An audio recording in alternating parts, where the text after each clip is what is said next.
Hello, welcome to another edition of Man on the Street. I am Trevor Freeman, and today we are at Teaching Family Homes to talk about how critical and crucial the work here really is for our community. So, what is the most common thing that you see here that will bring people in, or pretty much what does get kids to end up here, pretty much? Well, we have three different streams of kids that come in. We have abuse and neglect cases, we have juvenile delinquent cases, and then we have mental health stabilization cases. And right now we're seeing the largest number in mental health stabilization. So these are kids that have significant behavioral issues based on mental health problems. Okay. How would you say that you guys impact these kids' lives? I mean, do you see, is it like a really big turnaround, or some of them kind of stubborn, or what would you say? It depends on the kid. What we do is we teach them social skills.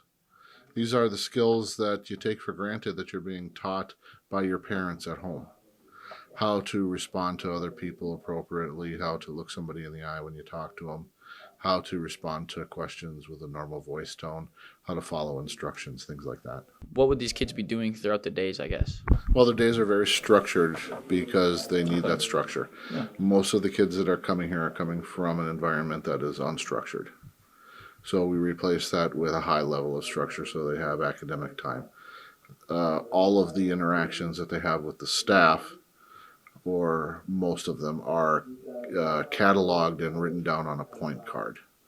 And then they're assigned either positive or negative points for their behavior based on whether or not what they're exhibiting is what they're supposed to be doing. And then they earn privileges based on the difference in points from day to day. Okay, and then what type of privileges do you guys have? Is it activities? Is it like snacks? Or what type of privileges is it? It varies depending on the youth. It has to be something that's important to the youth. Okay. Things like activities, those are just regular, ordinary things that happen during the day, and they're a part of that whether or not they earn privileges or not. Yeah. So we call that family time. So family time is frequently activities, many times off campus, and they're included in that whether or not they've earned it. Okay. That's not something that they earn, that's part of the programming. So what we teach here is how to be a member of a family. So what is like the history on this home? Is there anything, how long have you been here? What have you seen while being here, or how this kind of originally became a thing? Yeah, I've been here 19 years.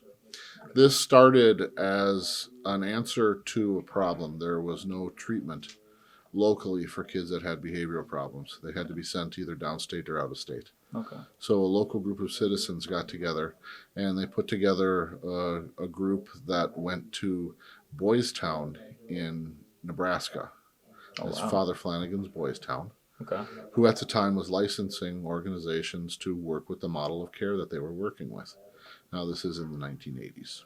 Okay, yes, just a while ago. So our first iteration was licensed by Father Flanagan's Boys Town. Since then, Father Flanagan's Boys Town has come under the umbrella of the Teaching Family Association, which oversees the model of care that we use. And that's the Teaching Family Model of Care.